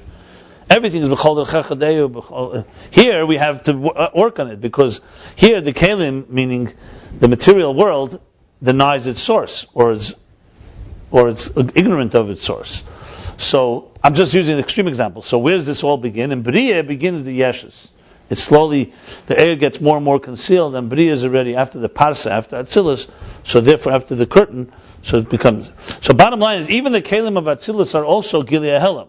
That's the point here. That's why it's mispar. V'zeu sha mispar hu ba'Atzilus. And this is the meaning that number is in Atzilus, like he spoke in chapter Pei Gimel 83. U'makol mokem mitzad ha'gebola sheba mispar ikrehu hakelim. Okay, so Atzilus is mispar, meaning what? What part of the number? The revealing the concealed. Nevertheless, mitzad ha'gebola. Remember, we said mispar has two elements. This is in the previous chapter. I'll just review it briefly. Mispar has the number part, which defines the Gebola part. I should say the other way around. No, mispar is the part that reveals the Keach HaGvul Shebein Seif, reveals that which was there. And then there's mispar as it's a real defined force that defines and therefore limits and reveals.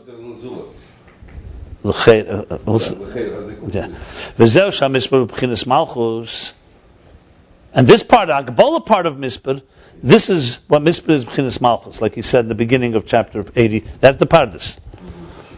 Malchus shahari ikra kelim hem b'malchus, because the primary containers are malchus. Okay. Dibur. Think of it as malchus as dibur. No, verstehe, aber Atzeret wegen kelim, sie doch kli von Choch meiget in Atzilus. Bechlal goes like this. The Lamed Kelim from Malchus is divided into Bria. Look, everything is a microcosm, macrocosm. Yeah. Bechlal it says that the kelim of Ak are Eres. There is no kelim in Ak. The first kelim is Akudim. Eser Eres b'keli Echad. Kli Echad. In the Kudim, in Tayu comes Eser Kelim, Eser Eres, and Eser Kelim, but they're too big for each, Tukreisa Eres Merubim, Kelim Ketanim, Muatim. In Tikkun they come, so clearly there's Kelim and Atzilus, there's nothing to talk about. But remember, it's a process. If you talk Chochmah, the spark of Chochmah, how much Kelim are there? Bina, compared to Chochmah, is Kelim. Yeah, it's relative, it's not the Iked, he says. He doesn't say there's no Kelim before, of course there's Kelim. There's Kelim, even the Sheresh HaKelim is in the Neshima, but it's not Kelim there yet. You have to think of everything is always evolving. Everything is a process. And it's happening right now. It's constantly going from a state of less, what's called energy, to a state of more definition. It's a constant process. When you say Eibishter, there's an idea of Caleb. Look, when the Eibishter says Yehi Eir, Yehi Rakia, right now, every second, it's basically being mamshik from an Eir into a Keli. Yeah. That's what it means. Yeah. But there's a lot of levels of this. There's thousands of levels. The primary, what he wants to say is, remember, in Perek Pei Gimel, he said mispar is not Atzilus. Perek Pei Dalad, from the Pardes, he says mispar is more protisdik in Malchus. So you're all talking about levels and gradations. Malchus is what reveals the structure of the Midas. Of the above. Yeah. You want to think about a Zecher and a Keva, birth? A Zecher can be given through your sod, the Zera and the seed. Right. But without the Nekeva, it will not become a child. Right. You want to have a defined child, a structure, you have Uber b'me'imei, that requires the Malchus. And the same thing, Machshav and Dibur. Machshav is, Dibur is Malchus. Dibur is Megala and Mamshich, Eleslo Megama Klum, but it reveals everything from the higher levels to the next levels. This goes back to the beginning of chapter 84. And you cannot compare the containers of Malchus they're not similar, the containers of Malchus, to the containers higher than Malchus. The Ikarin Hagbala became the Malchus, because the primary Hagbala is in Malchus. Like he said before, at the beginning of page 84, chapter 84, the bottom of page 160. So what does he say there? He says before he got to the Siddur, he's finishing up what he said before from the Siddur. Because they're also shis. They're sheshamidas. They're the root of shit alpha shnin. It's also a number. However, he says, like Zman. Basically, Malchus begins to... That's a good example, actually. The Zera can have in it, like it says in Tanya, it says, it has in it all the power of giving birth. But if it does not come into... Or just like in earth, if you don't plant a seed in the ground, it's not going to grow on the table. You need the ground. Malchus. Malchus is what gives the number emerges, the structure emerges, the definition, like he says, the Hagbola, the gadlus. All that comes in Malchus. Va'inyan, because now he's giving a good example for it. Va'inyan da kelim shelamayla Malchus. What does it mean? So what's kelim there? What kind of kelim are there? If you're saying it's Malchus is where it comes, you could say till there's Eris, maybe there's no kelim. So he gives an example. Hein bechin is gavnei ha'er. It's like the colors of a light. Levad. Gavnei ha'er levad. Ta'ineraksha metayna mese'er le'lifel eze davar. If you recall, he used this example earlier. So it's a gili, but it's only the gili of it's the colors of a flame, of a light.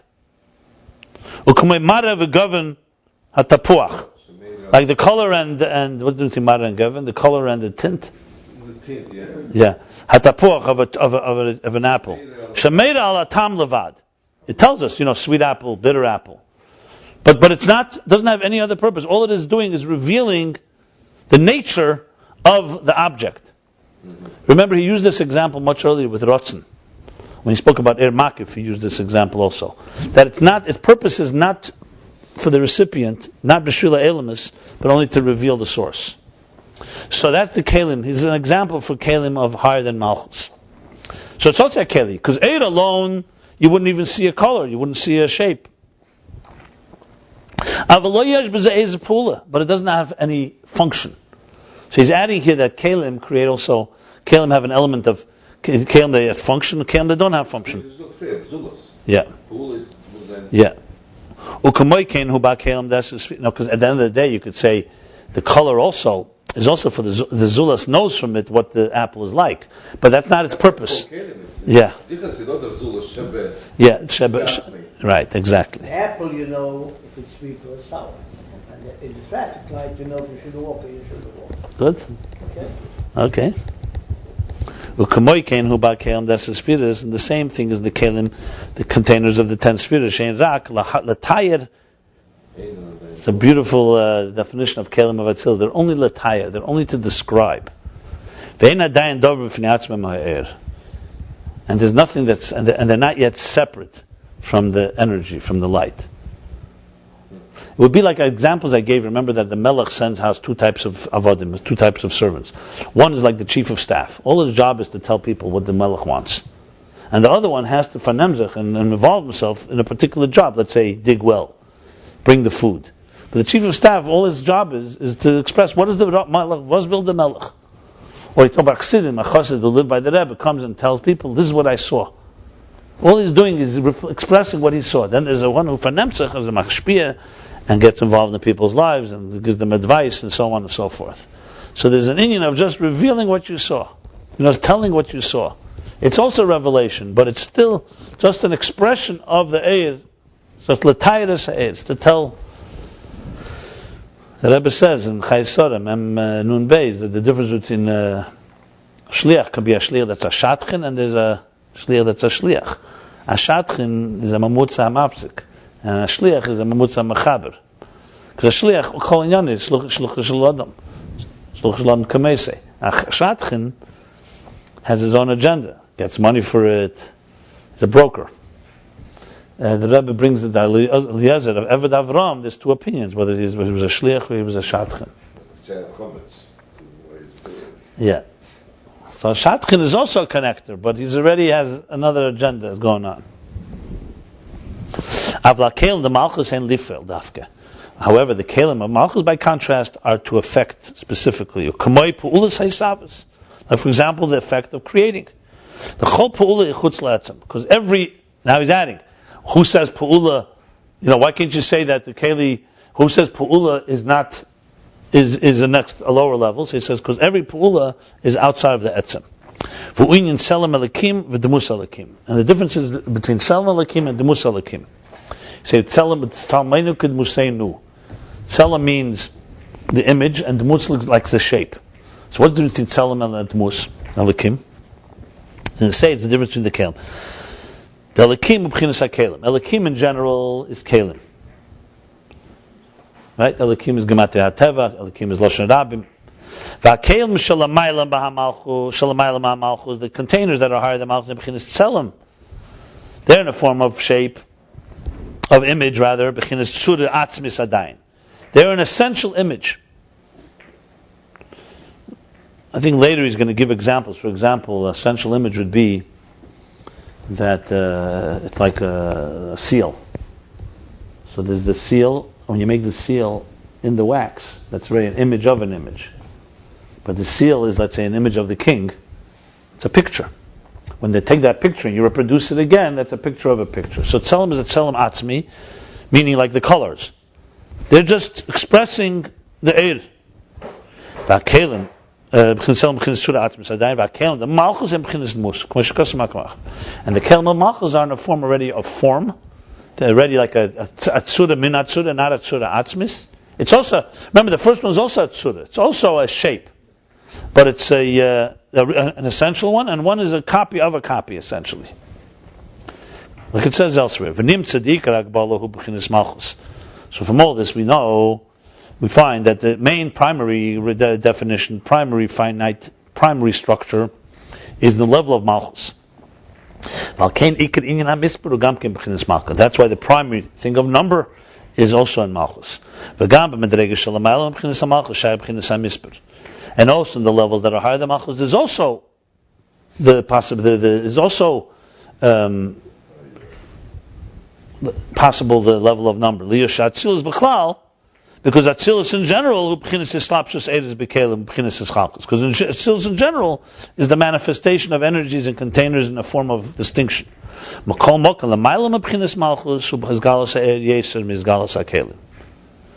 Nevertheless, even though in general it's all number, higher than Malchus, the revelation of energy is higher than the revelation of containers. And the number there is the number of energy.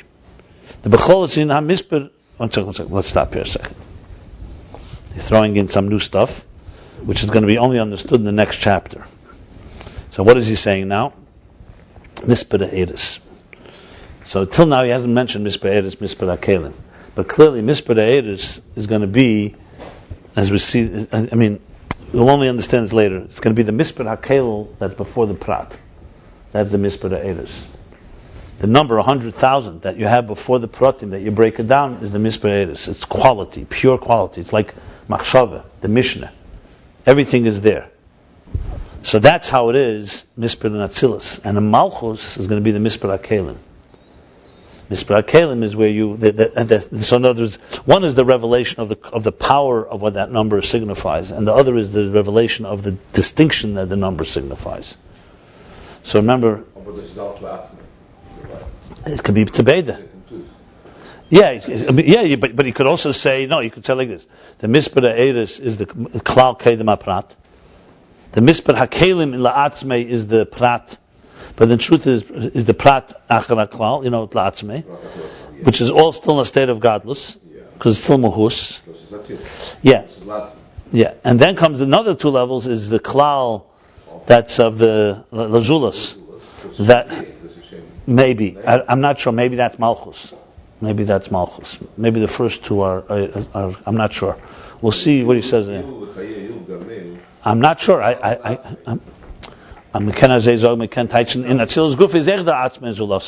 Look, but malchus is also is like zulase, based on what he just said now. Remember, it's not gavna eir. The gavne ha'eir is like the number of eiris. But Malchus is already Kalim, so you could say Malchus is the Zulas. I would think it's more Malchus. I would think Malchus is the Zulas in the Mashal. So, right. So then that's why. One second. That's why the mispar Meruba is going to say sometimes Yechidus is in Kesed and sometimes Yechidus is in Malchus. So which one is it? So in katnus it's going to be in Malchus. Malchus basically the main primary thing is the distinction, the number. The number higher than Malchus is the power of Eir, quality, but it's also number. That's what he's saying here. Remember, all this is a moshel to Eiris and Kalim. He said, let's sum this up. After the finishing the moshel of the katnus and gadlus, the four levels, the two Meruba, Mekelul, atzmi, Meruba, Mekelul, and Zulas. He said, and the nimshul is Lamaila, that Kalim is the primary place of number. Now he went on and said, in Kalim itself, it's Kalim of Atzilus, of Malchus. But there's number also in Atzilus. But in Atzilus is primarily Eiris. Let's skip to the parentheses. I'll go back to the parentheses. Malchus is Galas HaKalim, mispar HaKalim. And in Malchus, the primary thing is the revelation of the containers, and the number is the number of containers. So in other words, when somebody, that first klal, or when someone's still counting and they have the mahus of the thing, you're talking about quality there. That's why it's gadlus. They're appreciating the quality of the thing. They're not focusing on the numbers. Right. The check, once you give somebody a check, it's all about numbers. It's a numbers game. And numbers is very chitzeni. That's kalim already. That's where the moshel and nimshel are going to come together. That's why I said in the moshel, you have to not think in gashmizdika terms, because in gashmizdika terms, the number I have of objects, and I give it to you, you have the same thing. But in ruchnius, no, what I give to you, you're a lower level, so you have a diminished state of it, so you only have the number part of it, not as much as the quality. So you have the zecher, that's going to be the Zecher Rav Tuvcho. The numbers, even in gashmizdika, the numbers are yours. Okay, fine, good. Yeah, you could say that also, because it's mine. You feel big when you just have the number. It does a big rest. Yeah. It's an arbet. For them clerk, they feel the numbers. Yeah, good. That's good. Listen, he's in the middle of the subject. You see, it's like a whole developing idea. It's unbelievable, huh? Yeah. So let's read the parentheses and the kitzur and go back to illusions. I'm sorry. Depends.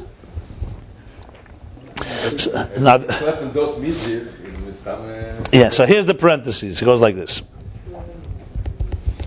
Okay, so this is very relevant to the next chapter. So that's a b'chlolos inyan ha-mispar mitzad negiyas ha-kelim. He's now reconciling. So where's mispar come from? Remember, if we spoke, you could say mispar comes from the keich ha-atzmus, keich ha-lakus, keich ha-gvul.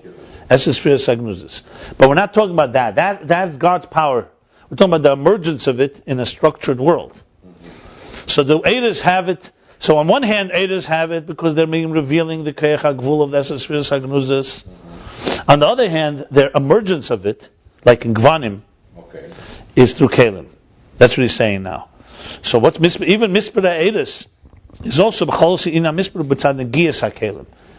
Even the Eidos, it also comes because it's negiyas ha-kelim, because the kelim touch it.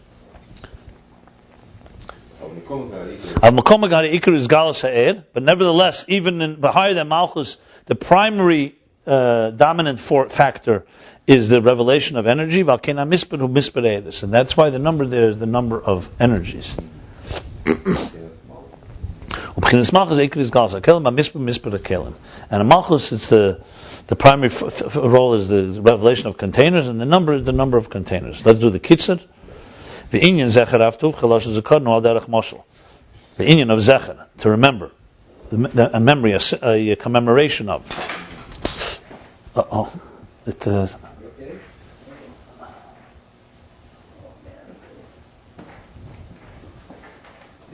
Really? Maybe.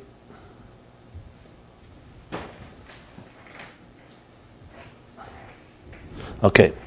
So, in Zecher Rav Tuvcho losh zekarnu. Well, derech moshel is like an example. Sefirah me'alef ad yud revovah al derech moshel. Then when you count from 1 to 10,000 to 100,000, for example, mispar hu b'mehus hadover. The counting is in the actual essence of the thing. And afterwards, when you say it in words, you're saying, okay, the 100,000, there's 100,000 there. It's only katnus.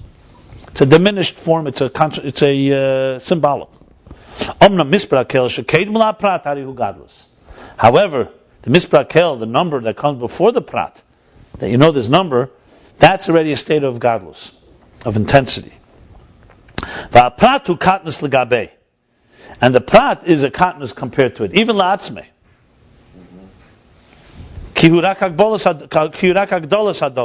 Because it's only he means agdola. He means not. He's saying it's katnus. He means agdolas hadover. It's only the amplification of something that's there. Well, atzmi shneim b'chinas gadlus. To yourself, both are in a form of gadlus. Side prat, side klal. Side the first klal, side the prat. Yeah. Well, zulos is shneim b'chinas katnus, and to another, it's both katnus. Yeah. And also that he's getting only the number. He's only getting a zecher. What's the example above? The primary thing of number is in containers. Because containers are a state of definition. And through them is the revelation of the energy. The primary containers are malchus. Because in the 9 higher spheres, the kelim are not separate from the energy. Like they said, like the colors of the light. And the malchus, they're a separate thing. That's tselem and the muz, these 2 levels. That's why the primary number is in malchus. The 10 spheres also have a number. There the focus is the number of the energies. Like in the parentheses. Through being touched by the containers. And the malchus is the number of the containers.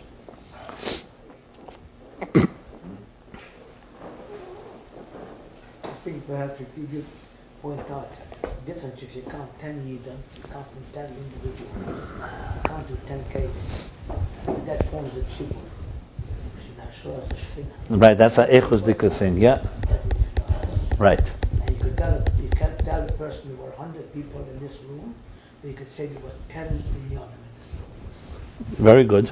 And also, api halacha, that, we don't, not api halacha, there's a day that when there's 10, there's 100, you change the nusach. Yeah, because it's an echus dika difference, right? That's very good. So in other words, the sum total of numbers, you could say, is not. It's more than the total. It's more than the sum of the. It's more than the sum of the parts. The idea of Eir al Kolona. So the Shechina, is an idea of an echus dika energy so it's not just numbers. So you can count the numbers, you're just having the numbers, and you have the echus. Very good. That's a good example. Hagdush Shares, when there's a. It's also Chassidus brings earlier. He brings the example of Asius. Let's say the word Baruch, Beis, Reish, Vav, and Chav, when they're not together. And the word Baruch has a whole new meaning. El al Kolona. So you have the whole dimension that comes afterwards. But there's the opposite. The details bring into a klal. Yeah, let's stop here. We did chapter Pei Hey 85, 162, and pages 162, 163.